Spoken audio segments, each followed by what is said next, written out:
Good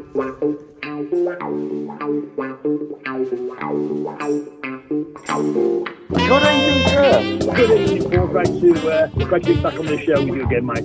It's always a pleasure. Mr. Gary Thacker, for those that don't know, author, podcaster, historian, journalist.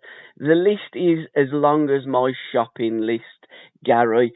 We have done a couple of podcasts before with a number of your books. The first one was about the Dutch, I would say, revolution. Beautiful bridesmaids dressed in orange, and I love the way that you've put the orange in the Dutch writing.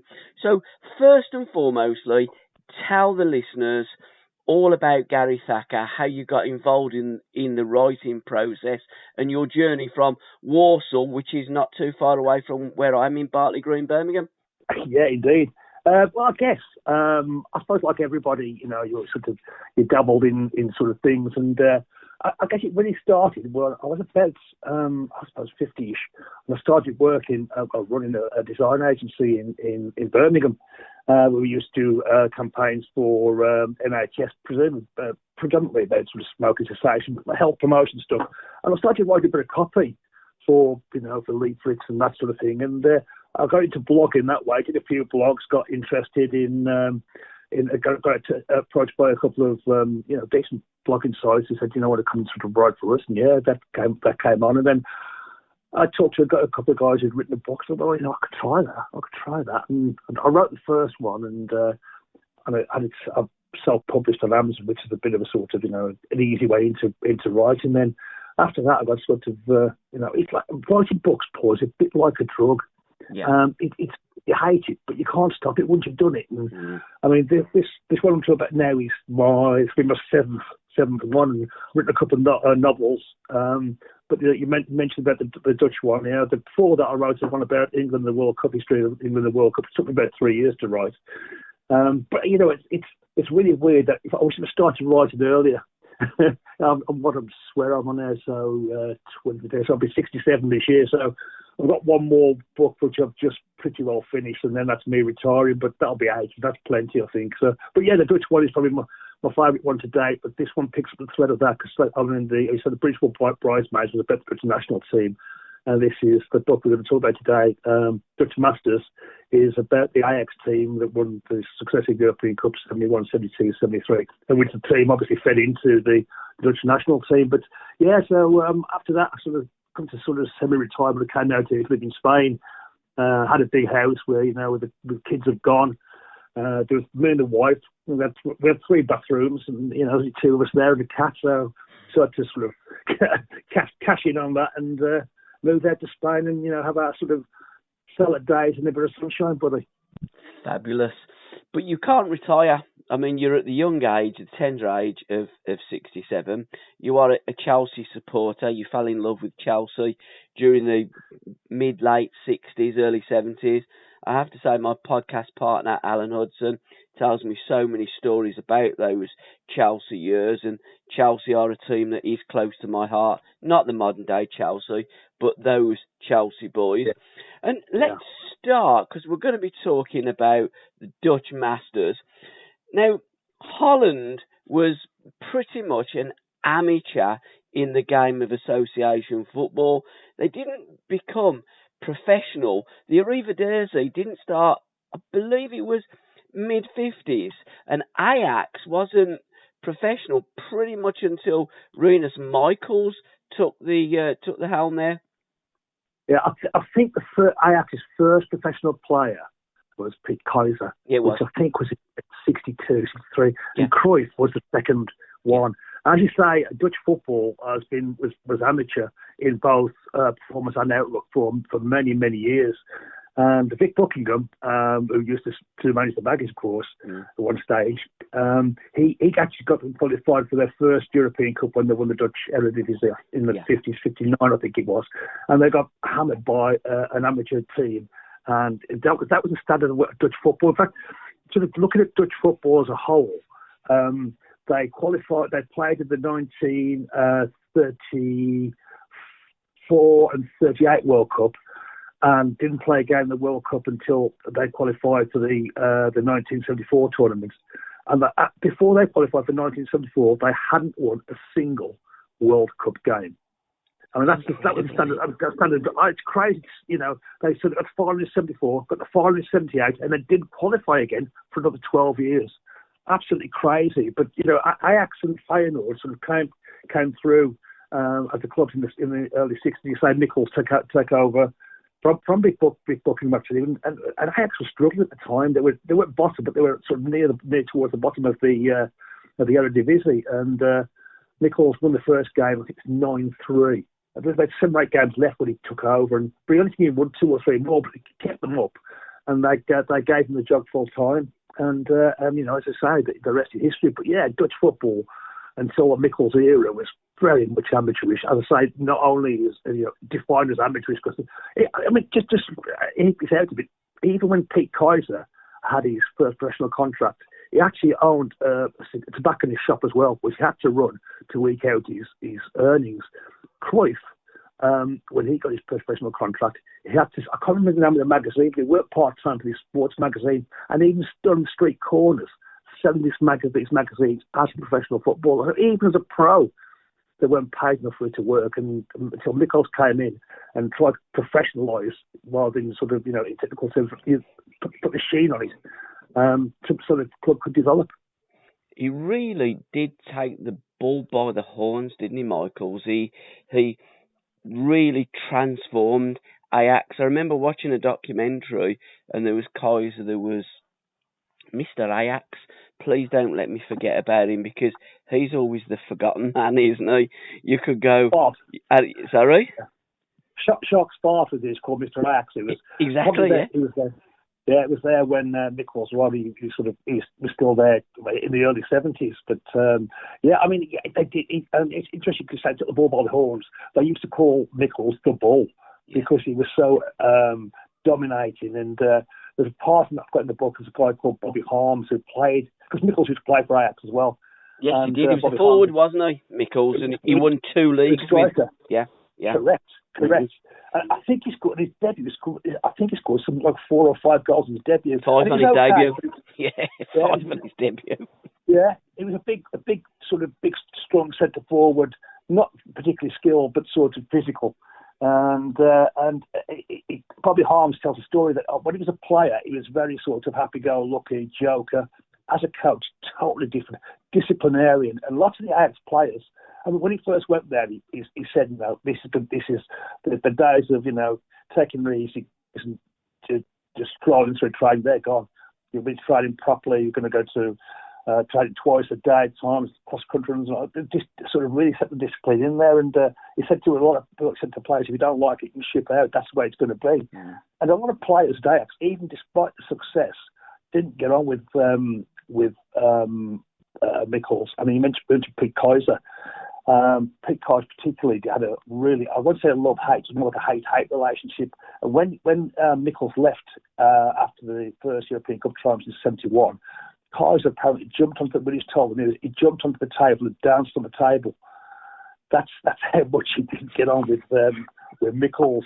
But yeah, you're absolutely right. He did take the ball by the horns and shake the club up and down until it was fit for purpose. Because Chelsea played Ajax in 1917, July 1970, as a friendly. It was just after Chelsea had won the FA Cup. Alan was injured. He didn't play a part in the final or the replay or Mexico. But pretty much his first game back for Chelsea, they'd gone to Sweden. And Alan said to me, we dropped off in Amsterdam to play this friendly because back in those days, you get some easy games in Sweden. So we dropped off in Ajax. We discovered Heineken, the red light district, and this football club that was named after a cleaning product and a fella that wore the number 14 shirt. Chelsea didn't really know much about Ajax. Neither did the world, because it was a different world back then, of course. It was, mate. I mean, there ain't many British players who could have played for Ajax. Hoodie is one of them. This guy was good enough, absolutely good enough to play for almost any club in the world. But yeah, as you said, they were really unknown, and I think that the first time they even sort of made a ripple in English football was when they played Liverpool in 66, 67 season, I think it was, and then I think they beat Liverpool something like 6-1. 5-1. And 5-1 was it? Yeah, 2-2 at Anfield. That's right. And Shankly said, the play, I've got the quote in the book, something along the lines of, we're not used to playing against a team who plays so defensively, but we'll score 6 against them in Anfield. Well, they didn't. I mean, Cruyff scored 2, and I think Mudge Hunt scored a couple of goals as well. But I mean, that was when they made the announcement of the first Liverpool. But as you say, as what he says there, even in 70, they were still. I mean, Netherlands football on the club scene, the European club scene, was sort of very subdued. I mean, it was a bit of a backwater. What was the rivalry like between Feyenoord and Ajax? Because, of course, Ajax got to the final in 69. Feyenoord won the European Cup in 70, and then Ajax won it 71, 72, 73. But when Ajax qualified in 72, it was Feyenoord that took the Arrivederci, and Ajax went into there as defending champions because, of course, in those days, you either had to win your domestic league or win the European Cup to get into the European Cup. Very different today in the Champions League. It isn't really the Champions League because there are champions, but often the winner of the Champions League isn't the champion of the respective country or defending champions of the European Cup. So it was a different dynamic back then, but that Feyenoord and Ajax rivalry was intense, wasn't it? It wasn't just, mate. Wasn't it just, as you say? There's just an interesting thing. I mean, I was fortunate to have some fantastic interviews for the book. One of the guys I spoke to was Ruud Krol. Absolute legend. What a nice guy. I mean, I must have chatted to him for half an hour, 3/4 an hour, and he told me about one of the things I asked him about was the rivalry with Feyenoord, and there's a lot of the Dutch press when Feyenoord won the European Cup, beating Celtic. Beating Inter. Yeah. Forgive me. No, sorry. Feyenoord beat Celtic. Celtic beat Inter. Yeah. The Feyenoord won it. And it doesn't matter who it is. It's a Dutch club won. Ruud Krol said no. That's not how they looked at it at Ajax. They were sort of really jealous. It should have been them first. And in 1970, when they qualified for the final to play, 71, played Panathinaikos at Wembley, about 5 days before the last league game of the season, and Ajax were 1 point in front of Feyenoord. And it was a real. They were playing in Rotterdam, Feyenoord Stadium, the keep in Rotterdam, and it was torrential rain. And the pitch was a right sort of mess. And Feyenoord, it was their last game of the season, didn't really matter. Ajax players that got the European Cup final coming up 3 or 4 days later. So the approach from the Feyenoord players was pretty robust and sort of understanding and appreciating that the Ajax players ain't going to risk an injury and potentially miss the European Cup. And that's exactly how it panned out. And that rivalry was there again. And Feyenoord won that game and won the title. Because Ajax had won the cup a little earlier, and they went on to win the European Cup. So it denied them the treble, as it were. The ride was intense, and obviously Happel and Mikkels were sort of sparring off against each other tactically. People, where does total football come from? I've got a sort of couple of sections in it. He invented it. What is it? He defined it. I've spoken to lots of different people about it. Former players, I spoke to Ruud Krol, I mentioned David Wynn, who got brilliant orange, Sonny Sloy, who played for Ajax for a good many years. I spoke to Johnny Rep for a quick brief chat with Johnny Rep, and a couple of other pros, a couple of authors, journalists in the Netherlands. And there's no real easy answer to what is total football. But Mikkels, the way he approached it, the game, he sort of adapted because of the way Happel's team were. Mikkels was playing a 4-2-4 as opposed to this is in 1970 when we were playing when the European Cup. Towards the end of the season, before a couple of games before the European Cup, Feyenoord were playing Ajax, and Feyenoord Happel was playing a 4-3-3. And it sort of overwhelmed them. And after that game, that Mikkels realised if total football was going to work, he had to adapt his formation. And they went out and bought and signed Johan Neeskens for that extra midfield presence. And that's, that was the sort of the birth of the first Ajax legend.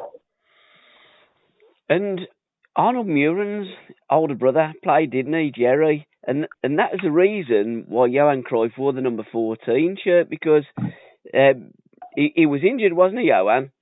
And all the numbers were given, and whether it's true or not, I don't know. I don't know if you got to the bottom of it, but he picked a shirt out of the kit bag and it got number 14, and Cruyff carried on wearing that, and Jerry Muren wore the number 9 shirt.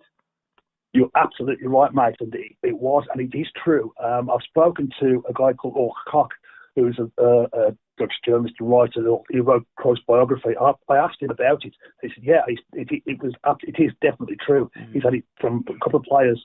That, as you say, Cruyff was out injured, and he had worn 9 before his injury. And when he was injured, Jerry Muren took over his shirt, and I think he's had for about 7 or 8 games, a fairly long absence. Yeah. And he came back, and Muren wanted to give him the 9 shirt back.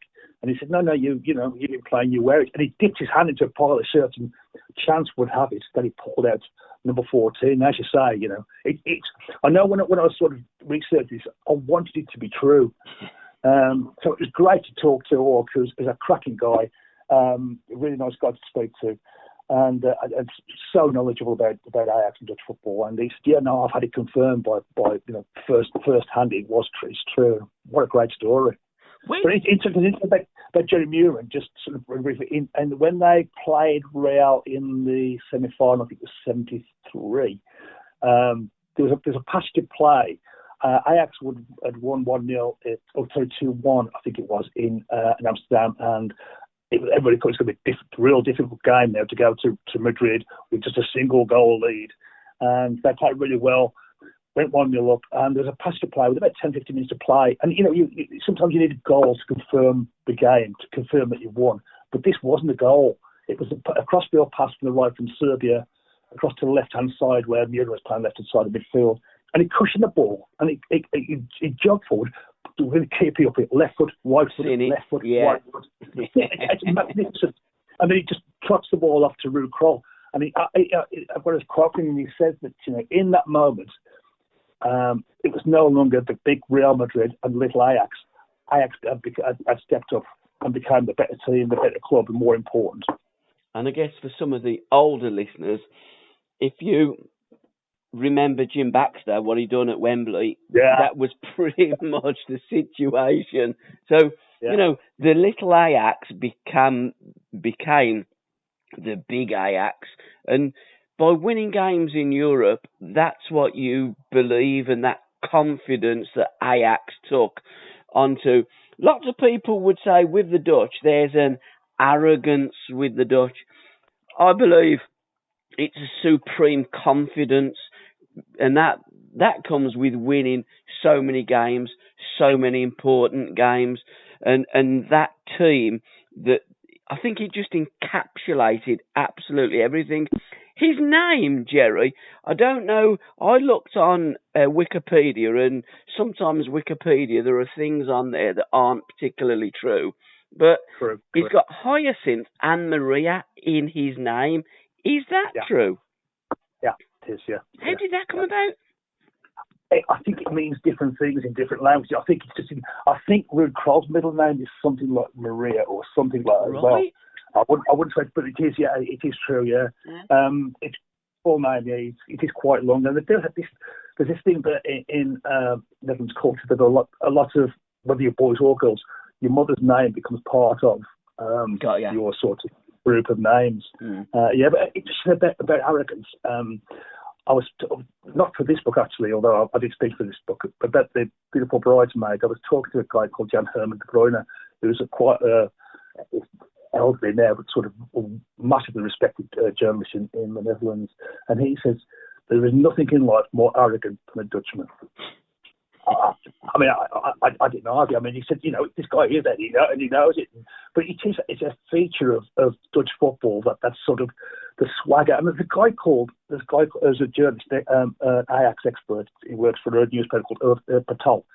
His name Menno Pot, and he runs a podcast about Ajax, and it's in Dutch called Browne, which means swagger. Yeah.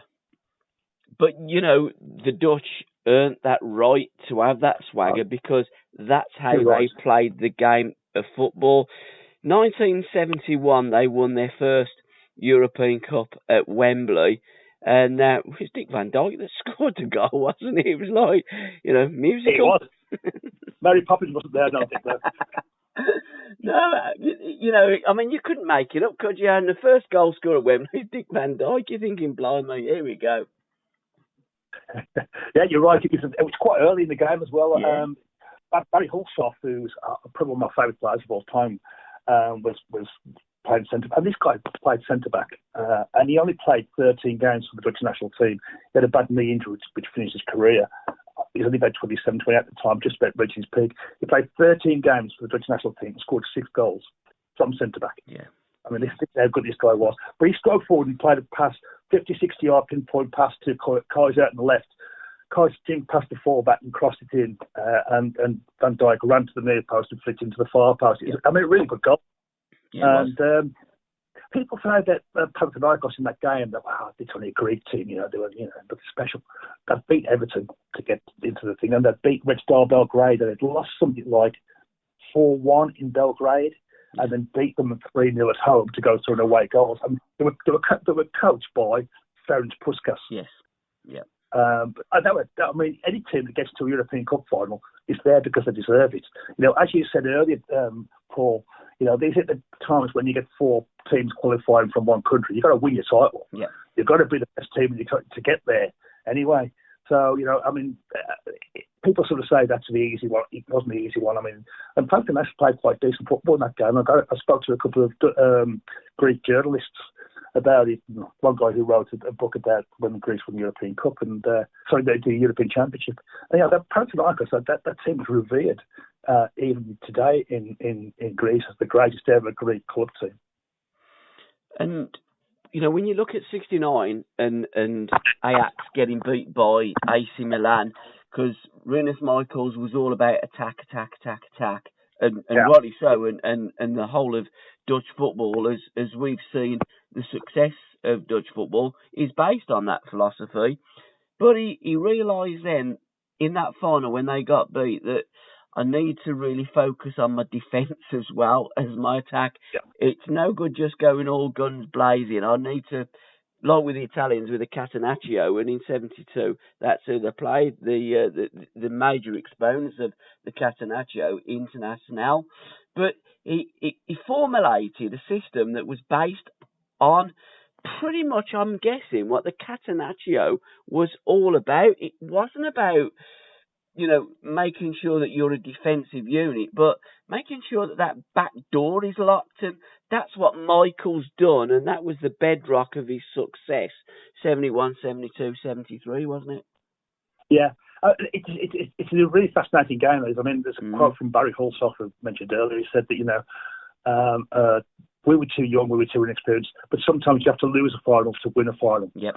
And I can't remember the exact quote. There's a Dutch quote, something along the lines of, you only learn through experience, or something like that. And as you say, Michels picked up on that. And he signed Vasovic, who played the European Cup final a couple of years previously and lost. And he became the sort of first sweeper of, you know, in the total football system. And he was the first Dutch captain to pick up the European Cup. He captained the side against Panathinaikos, and as you say, you know, it's you get beat sometimes, but sometimes you learn more from your defeats than you do from your victories. And that was, as you say, Paul, certainly the case in when they lost to Milan, because Milan were a far superior side. They were proper case hardened. They were hard. They were hard. They were used to winning. They were skilled in Serie A. I think I can't remember exactly, but they conceded some ridiculous low amounts of goals on their way to win the Serie A title, the Scudetto. They were just basically too good. They were too experienced, too strong, but I actually learned from it. You know, Michels looked. I spoke to Ruud Krol. He said at the end of every season, Nichols look at his team and his squad, and if there's players who weren't good enough, they were out. Now, I don't know how big your name was, they were out, and he'd look out for somebody. He'd look for the right piece that fitted in the jigsaw.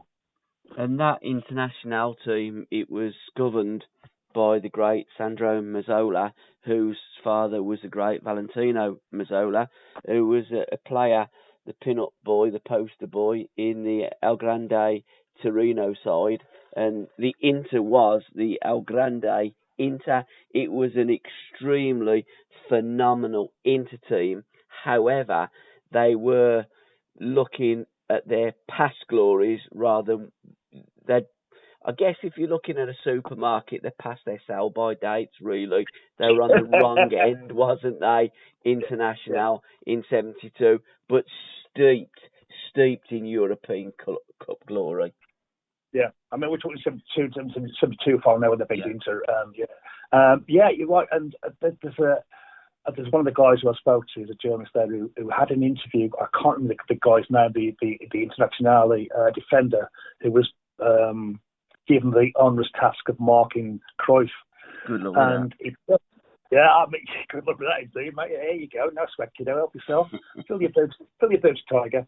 And apparently he studied for weeks and looking up at types of Cruyff and his manoeuvres and how he played. And for the first one, it's 15 minutes, 20 minutes.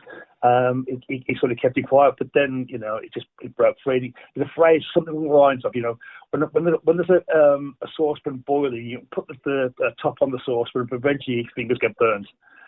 And that's what happened. And there's great passage in that game, and it's missed by so many. And I didn't know until I watched the game, obviously again for the book. You're recalling 74 World Cup against Sweden, Cruyff, the Cruyff turn. Yeah, he actually did it in that game as well in 1972 against Inter, and it sort of got missed, I suppose, because there wasn't the World Cup, the global coverage that there wasn't the World Cup. But it was probably their best performance, I think, in Inter, because Inter were, as you say, they were a little bit over the top, but they were the proper old masters, and it was a real sort of attacking team against a defensive team, and it's great for football that Ajax come out on top, because we all like attacking football, don't we, mate? Absolutely. But when when we're talking about these crack sides, and they are phenomenal sides, and it's the reputation that precedes. I remember when Chelsea beat Real Madrid in Athens in 1971, and Alan was saying to me, it's still Real Madrid.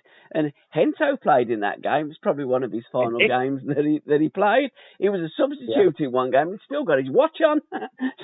And Johnny Boyle had his shirt, and he had a few drinks one night, and he got rid of it in Tampa Bay. But and Uddy says you don't do things like that, Johnny. You're in the presence of greatness, and that's what they were. But that first goal with Cruyff, the ball had come over the goalkeeper and the centre half, and Cruyff had got it, and he just off balance, and he knocked it in, and he reeled away.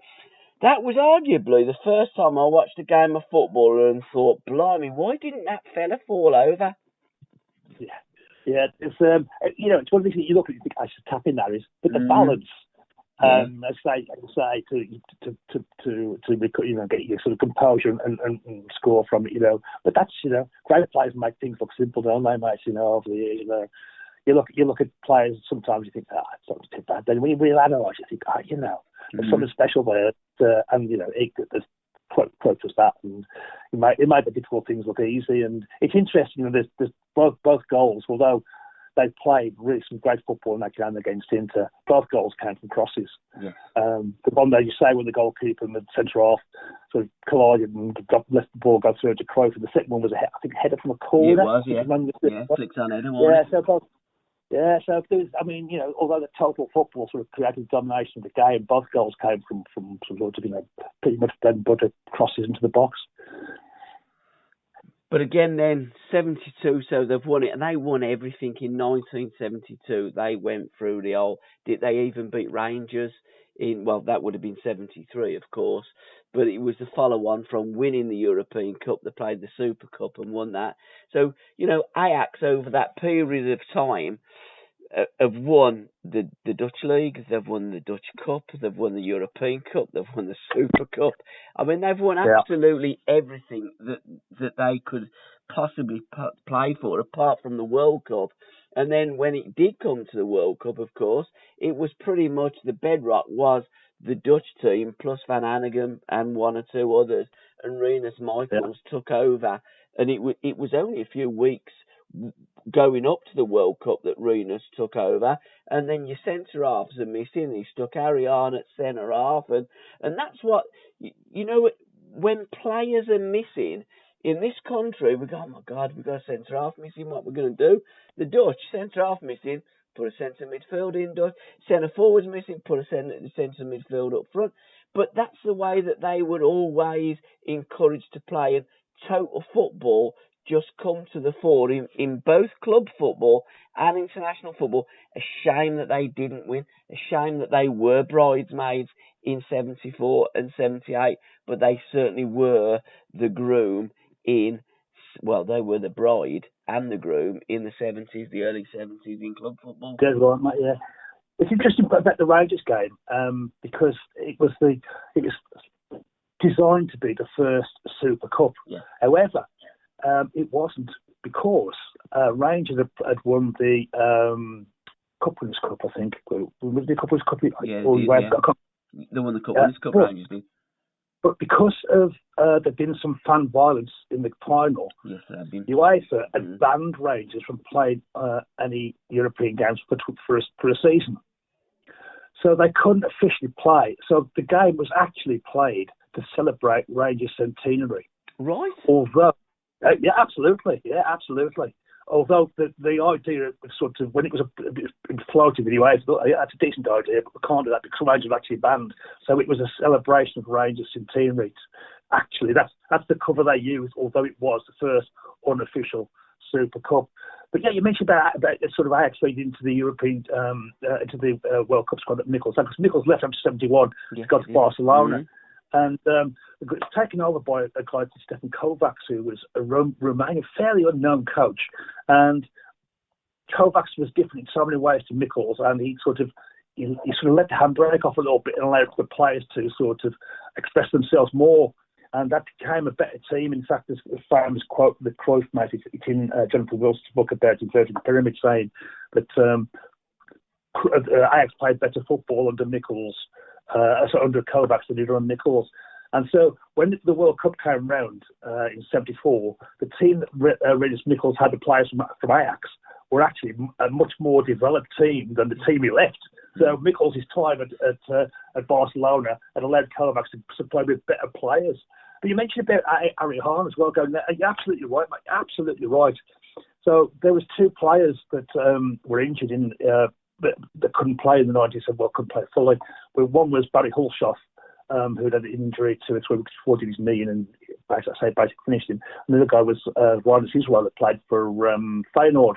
And Michels took Rinus Israel, and he came as a sub a couple of times, but he couldn't play all the time.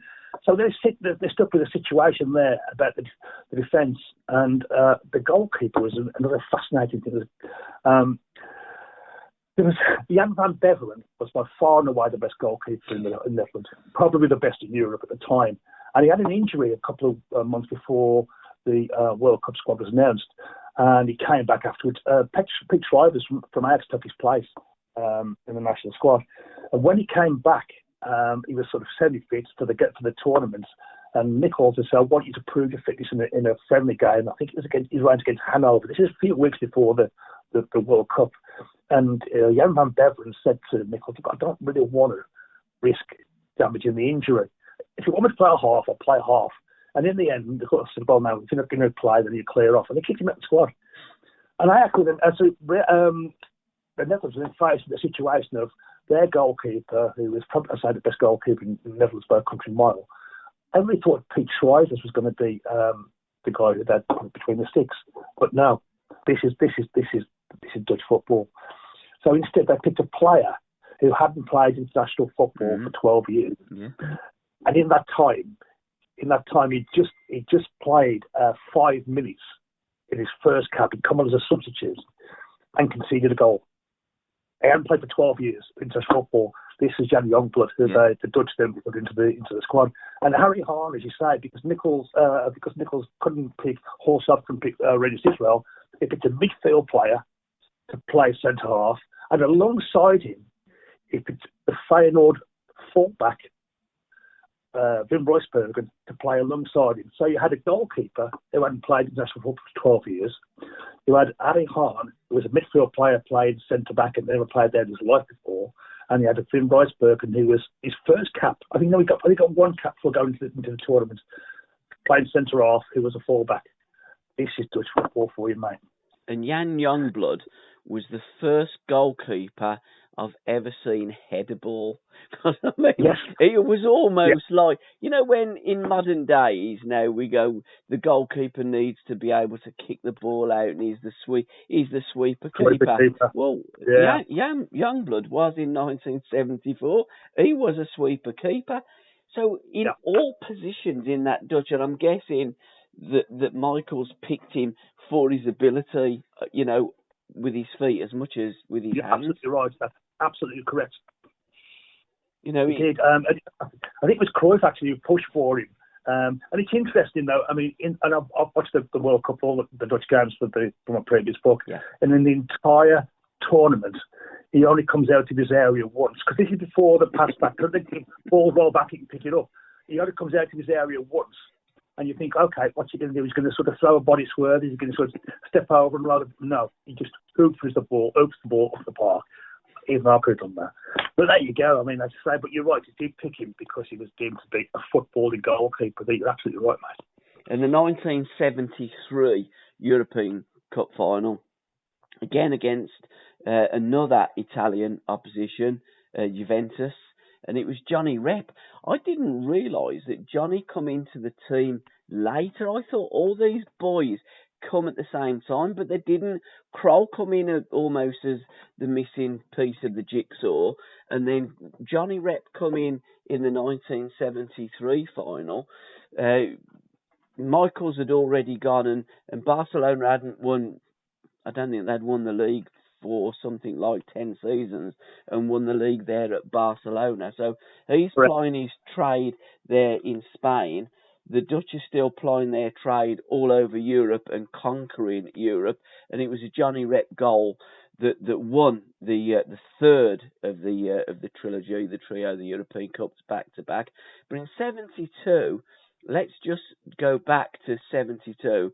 If you're going to win a European Cup anywhere on the planet, well, it's going to obviously be in Europe.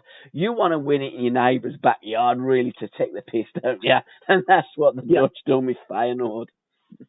You're right, mate. There, it's interesting. Ajax played 3 games in about 3 weeks after the Kuip towards the end of the season. Yeah. They played the KNVB Cup final at the Kuip and won it. They played Feyenoord a couple of weeks before the end of the season in the league game after the Kuip and won it, and won the league because of that. And then had the European Cup final there and won that bugger there as well. So as you say, talking about taking the mick, that did it once. They did it 3 times. But again, that was what they were all about, and they were a fun football team, wasn't they? They were everything that you want from a football team. I remember even when I was starting a football team, I wanted that Ajax sign. You know, they just stood for everything that football should stand for. Where did your love of Dutch football come from, Gary? Why did you start thinking about, I'm going to start researching Dutch football and write these 2 iconic books? I also want to know where the cover come from, because the cover is fantastic, and the publication. Is it again Pitch Publishing that's done it? Yeah. Well, I mean, so basically, the Dutch sort of came to my consciousness because 71, 72, I'd be 15 sort of thing, and that's the sort of era where you sort of see a brand of football. Yeah. You know, we're talking the Huddy seasons, we're talking Osgood seasons. You know, Charlie Cook, that sort of, you know, George Best. These are the seasons. These are the games where you sort of, this is what football's about. This, you know, you want to see the best players. You know, on Formula 8 guys that bump the bloody park. You want to see some great football. So I think that's why I sort of got in touch, got attached to Dutch football, and then because they kept winning, they became legendary, and then you obviously got 74 as well. So that was I just enraptured by Dutch football. So that's where my interest came from. Regarding the cover, there's a guy called his name's Duncan. I think he's Duncan Only. Forgive me, I'm not quite sure of his surname. He works for Pitch, and when you're doing the the book is with Pitch, and when you're doing the they ask you what any ideas about the cover. Well, I mean, this will be my third one with Pitch. I said, I think it is, but I tell you what, whatever Dunk comes up with, they're always brilliant, and it is a great cover. It's Pete Kaiser, and the picture, and it's I've been a few of the guys who have sort of done the books, helped me with the books, and Menel Potter's one of the guys, and the Orc Cock was the other one who said, I can't believe you wrote a book about Ajax. It's great to see you didn't put a picture of Cruyff on the front. Yeah. Because just going back a couple of things that you mentioned earlier, that Ruud Krol, he came into the team in 1969, so it's 70-71, and would have played the European Cup, and broke his leg. Yeah. About 3 or 4 months before, so he couldn't play. And back to the what does Nichols do when his fullback breaks his leg? So he put knee skins. He played knee skins, a midfield player, as a fullback. Right. Yeah. So that was what he worked. And Johnny Rep, he came through the team, and it was always an issue about getting a first team game, because the guy I mentioned earlier, Sharp Spart, had been there for a long, long time, and Cruyff liked playing with Spart. Spart used to he'd do all the graft and all that sort of thing. And Johnny Rep always said he couldn't get a game ahead of Spart until Cruyff said it was okay. He had to not convince the coach. He had to convince the Cruyff that to let him in. And at this time, this was Kovacs would be in charge then. But he scored a goal in that game against Juve. It was Juve's first European final, and they were like nervous rabbits caught in the headlights.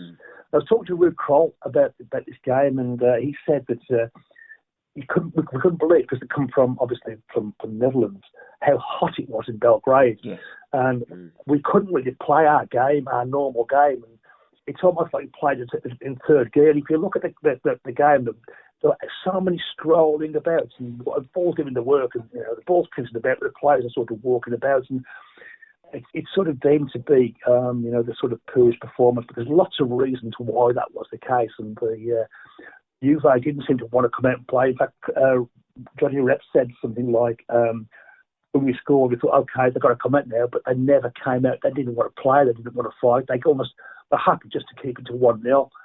But, so in a game like that, when the team don't want to, it takes two to tango, Paul, doesn't it? So then the team don't want to play. They're a bit stuck, and, you go 1-0, and they don't seem to fight to want to equalise, and there you go.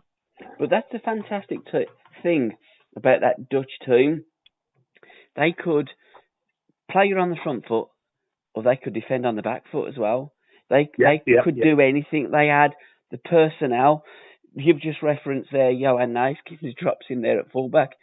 What did Guardiola do the other week? He put Bernardo Silva there at fullback. Yeah. Jack Grealish almost played as a wing back the other week. So, they look at these football players and they can do a job for me in that position, in this situation, and they're all comfortable to just drop in and do that job in a certain position, whereas some other teams that the players aren't as educated, they're like rabbits in the headlights, aren't they? They don't know what to do. Yeah. They just drop in, and it's second nature to them. That's what Ireland is all about, the Dutch, and also as well, coming from a nation, Gary, that I don't know what the population is now, but back then it was less, and the Dutch have done so magnificently with such a small nation. Yeah, they had. That's why it was sort of quite a bit of a backwater of European football. I mean, you're absolutely right about the players, mate. Mm-hmm. I mean, the ethos is pick your best players and then put them in the positions. Yeah. But so many Ajax players were used to, when they signed Harry Hahn, and the same thing happened when they signed Horst Blankenberg, a German defender, when you're playing next to Hawksoff. The same thing happened with Vasovic when they signed him. Mickle starts these players in midfield, whether they're defenders or what, so they understand the position, so they can move out with the ball. Centre halves these days, you might have 2 in 10 who are decent footballers who can actually, but they were the best. You pick your best players. Your best players. I mean, it would have had any sort of qualms about playing Neeskins in as a fullback. It just needs to be about Guardiola. When he was at Barcelona, he turned Mascherano from a midfield player into a central defender. Mm. So you pick your best players, and that's what happened with certainly with Mickles and to an extent with Kovacs, and in the World Cup as well. You said before as well.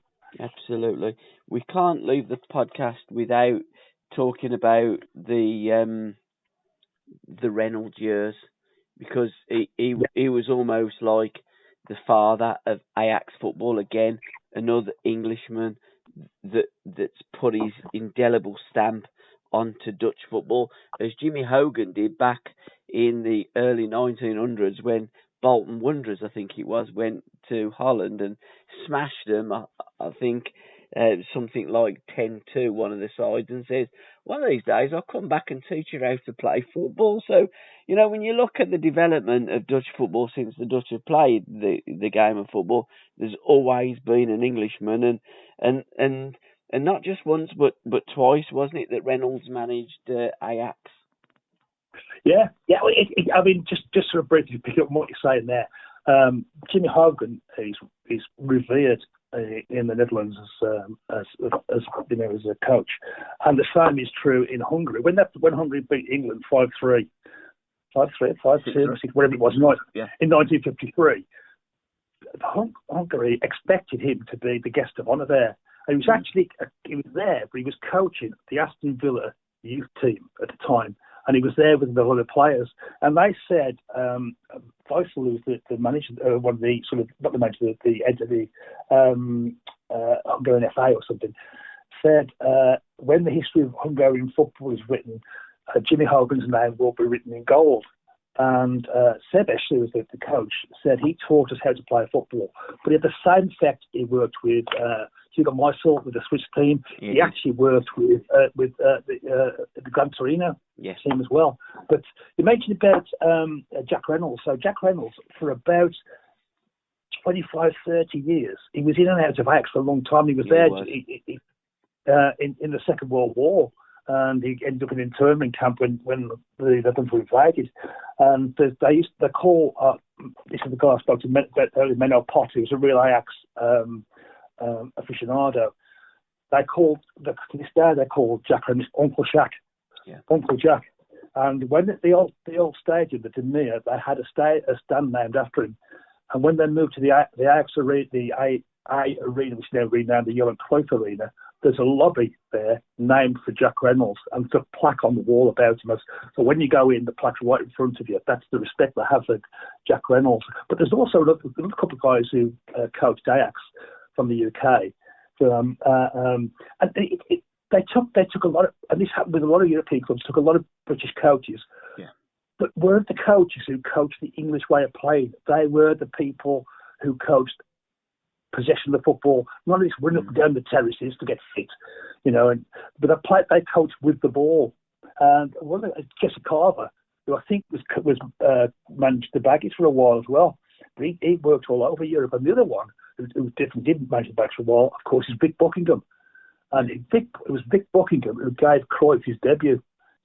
Yeah, there were so many coaches that didn't fit into the narrative that the English were driving, which Correct. was, if you didn't see the ball during the week, you'll want the ball at the weekend. Whereas these fellas were going, let's have the ball during the week and the weekend, and we'll perfect the art of using the ball and the possession of it. And, I think there's another great book there of the coaches of yesteryear that really transformed and changed the world of football. Bella Gutman would be another one. Bella was very instrumental in the development of Benfica, etc., and one or two others, and there's so many that should never ever be forgotten.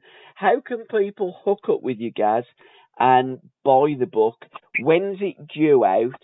Have you got on our socials and our groups? I've put it out there, but for people that aren't involved with us and our socials, what's the best way to buy your book? Because that's what you want people to do: buy it and read it. 'Cause it must be a fabulous read, and I will go out there and buy it like I did with the previous books as well, mate.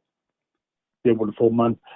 So basically, it's not out until 22nd of May. Yeah. But it's on Amazon for pre-order at the moment. So you just type in my name, Gary Thacker, Thacker.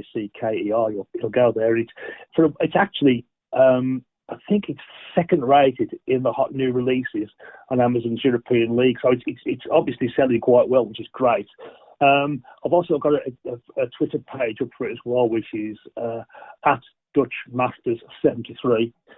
We've all got news about the book and about a lot of the people who've contributed to the interviews and about some of the games there to sort of what people's appetite for the book. And it's not until May, but it's still selling well. So anybody wants to follow me on Twitter, that's great. I always follow people back. That'd be wonderful. Superb. And these football times, how are the guys going on? You've got so many books. I mean, I've got lots of your books in my library. The European books from Stephen Scragg and Stu as well, doing the 82 and the Brazil of 82. Some fantastic publications you guys come up with and do such wonderful work with these football times. And Aidan as well with his Nearly Men. Brilliant book. I've got that in my library as well. Yeah, it's great to have. It's like a support network with those guys there. There's a guy called Paul McPartland as well with the book there, Everton's Championship, and it's great because we all support each other. And there's some really talented guys. So I feel very privileged to work with some of the guys today. I mean, Steve, for example, has been nominated for the Sports Book of the Year twice. I think Stu's 1982 book. Brazil 1982 was nominated. He's got a really good book coming out soon about the 1982 World Cup, which I think is going to be a blooming barnstormer. So yeah, they're great to work with. They've got podcasts going out all over the show at the moment. So yeah, it's great to work with. Supportive guys, really great, talented guys. Superb. Can you pass on my regards to the guys? And can I wish you all the very best, Gary, with your work? This can't be your last book or your next book, the last book. You must keep on writing books and educating us. Your final words, what would your final word be about this wonderful book? And where did the title come from? I mean, I know it's like what you would call those Dutch people, the masters, but how did you come about that working title? Well, firstly, thank you for your kind words, Paul. Basically, in the introduction, I compared the players to the famous artists, Dutch masters, Rembrandt, Van Hals, and how they sort of used colours to paint on their canvas, whereas the Ajax Football Club painted on a green canvas, but they still made beautiful pictures. That's the sort of thing. I've got a nice little intro in there. There's a quote from it goes back 300 years, and it's something like, in fact, I'll tell you what it is. I'll tell you, because I've got it in front of me. It was a guy called Sir William Temple. He was the English ambassador to the Dutch Republic just after they won the 80 Years' War against Spain. This was 1673, so it's literally exactly 300 years before they won the third European Cup. And it says the Dutch are the envy of some, the fear of others, and the wonder of all their neighbours. And I thought, what a bloody wonderful quote that is. So, I mean, listen to the thought about Ajax of the early 70s, the wonder of all their neighbours, the envy of some, the fear of others, and that captured it wonderfully. Gary, I don't think we can add anything to that last statement of yours. That just says it all. In terms of football, when you're in a training session and someone scores a worlder, you go, do you know what, we'll finish on that and we're going to finish on that, mate. Can I wish you all the very best? And anytime you need me, I'm only a phone call away. Enjoy the sun in Spain and all the very, very best to you, mate. I'm honoured to cut another podcast with one of my educators. Thank you, sir.